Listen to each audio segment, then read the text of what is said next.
They said the Nissan Kicks was just a budget crossover, but the 2026 Kicks might be Nissan's smartest move yet, and it could seriously disrupt this entire segment.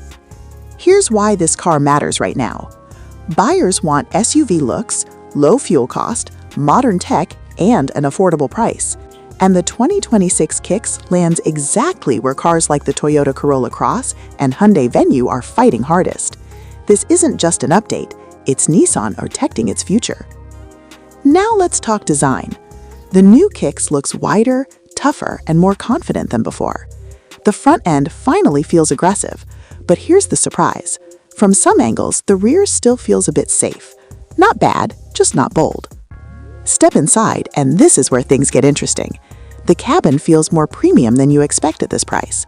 Better screens, smarter layout, and seats that actually feel designed for your daily commute, not just for looks. On the road, the Kicks is calm and predictable. It's not fast, and it's not trying to be. For city driving, traffic, and fuel savings, it does exactly what you need and nothing you don't. Tech and safety?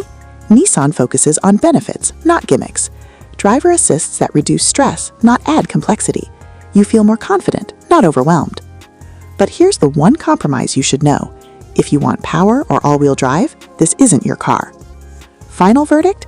If you want a stylish, efficient, tech-smart urban SUV, the 2026 Nissan Kicks makes a lot of sense. If performance excites you, skip it. Comment below, would you choose this over the Hyundai Venue or Corolla Cross?